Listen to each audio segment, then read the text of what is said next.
স্বরাষ্ট্রমন্ত্রী এই অঞ্চলের সংসদ সদস্য পেকুয়া চুপুরি 1 আসনের সংসদ সদস্য তিনি আসতে পারেননি। গতকালকে তিনি কক্সবাজারে এসেছেন এবং গতকালকে সারাদিন চকরিয়ার বিভিন্ন ক্ষতিগ্রস্ত এলাকা পরিদর্শন করেছেন। আজকের দিনে পেকুয়া এবং মাতামুহুরী উপজেলা সারাদিন বন্যায় ক্ষতিগ্রস্ত এলাকা পরিদর্শন করবেন এবং ত্রাণ বিতরণ করবেন। তিনি আমাদের সাথে আছেন। মাননীয় মন্ত্রী, আমরা একটু লাইভে আছি, একটু জানতে চাইবো আসলে এই যে ক্ষতিগ্রস্ত এলাকা পুনর্বাসনে সরকার কি করছে। আমরা সরকারিভাবে বন্যায় ক্ষতিগ্রস্ত মানুষের পাশে আছি।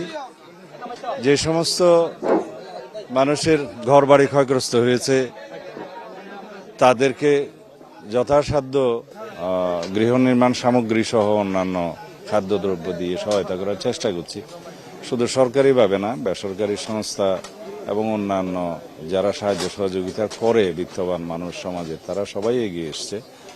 আমরা এর বাইরে কৃষি উৎপাদন যাতে ব্যাহত না হয় সেজন্য বন্যা উপদ্রুত এলাকায় বেড়িবাঁধ জরুরি ভিত্তিতে মেরামত করা এবং সার, বীজ, কীটনাশক সহ কৃষকদের সহযোগিতায় যতটুকু যেখানে করা দরকার আমরা সেই পরিকল্পনা নিয়েছি। এটা সমন্বিতভাবে করার জন্য, এই কার্যক্রমগুলো সমন্বিত করার জন্য একজন মন্ত্রীকে দায়িত্ব দেওয়া হয়েছে।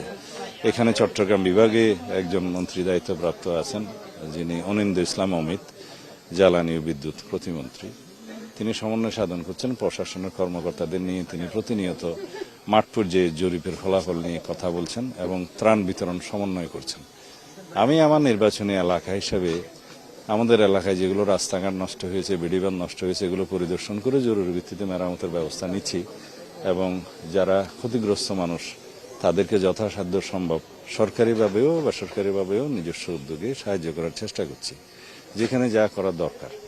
আমাদের জন্য খুব বেশি জরুরি হচ্ছে যাতে সামনে কৃষি মৌসুমে কৃষি উৎপাদনটা ব্যাহত না হয়। পেকুয়া চুপুরিয়া মানুষের বলতে গেলে যে দুঃখ বা মরণ ফাঁদ বেড়িবাঁধ নির্মাণ, এটি আপনার নির্বাচনী প্রতিশ্রুতির অংশ ছিল। এখানকার মানুষের একমাত্র দাবি, কারণ প্রাকৃতিক দুর্যোগ আমরা ঘন ঘনই এই বিষয়গুলো ঘটতে যাবে, সেক্ষেত্রে অগ্রাধিকারের ভিত্তিতে টেকসই বেড়িবাঁধ নির্মাণের পরিকল্পনা আমাদের আছে। আমরা ক্রমান্বয়ে সেগুলো করব এবং বেড়িবাঁধের অভ্যন্তরে খালের যেগুলো মুখ যেগুলো বন্ধ হয়ে আছে এবং যেগুলোর মুখে সুইচ গেট আছে, এগুলো ক্ষেত্রমতে নির্মাণ করা, মেরামত করা, সংস্কার করে যাতে ভিতরের পানিটা দ্রুত নিষ্কাশন হয় সে ব্যবস্থা করা এবং উল্টাভাবে শুষ্ক মৌসুমের সময় যাতে লবণাক্ত পানি না ঢুকতে পারে সেই ব্যবস্থা করা।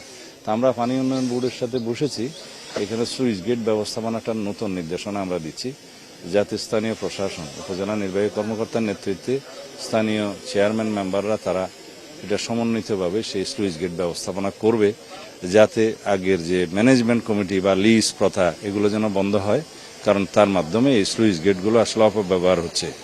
তারা হয়তো কয়েকজন মানুষ নিজেদের ক্ষুদ্র স্বার্থে, মাছ ধরার স্বার্থে ভিতরের পানি বেরোতে দেয় না অথবা লবণাক্ত পানি ঢোকায়।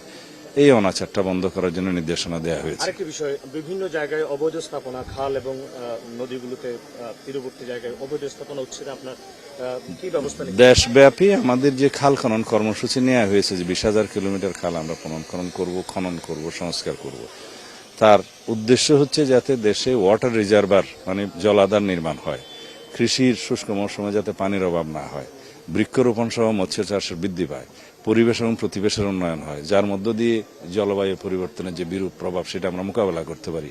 এটা একটা সমন্বিত প্রচেষ্টা এবং পরিকল্পনা। সেখানে আমাদের অর্থ বরাদ্দ করা হয়েছে। গত মৌসুম মানে কয়েক মাস আগে থেকে সেটা শুরু হয়েছে। বৃক্ষরোপণও আমাদের মাননীয় প্রধানমন্ত্রী এখানে আমার নির্বাচনী এলাকায় এসে জাতীয়ভাবে উদ্বোধন করেছেন। এগুলো সবই সমন্বিত প্রক্রিয়া। খাল খনন, সংস্কার, পুনঃখনন, বৃক্ষরোপণ, মৎস্য চাষ এবং এর মধ্য দিয়ে জলাধার নির্মাণ, শুষ্ক মৌসুমে উৎপাদন বৃদ্ধি এবং বর্ষা মৌসুমে যাতে জল নিষ্কাশন হয়, পানি নিষ্কাশনের মধ্য দিয়ে যাতে জলাবদ্ধতা কমে যায় বা বন্যা পানি দ্রুত নেমে যায়, এগুলো সবই সমন্বিত প্রক্রিয়া হিসেবে আমরা গ্রহণ করেছি এবং এর মধ্যে অর্থ বরাদ্দ আছে, পরিকল্পনাও আছে, প্রকল্পও আছে। এগুলো একসাথেই করা হবে সংস্কার।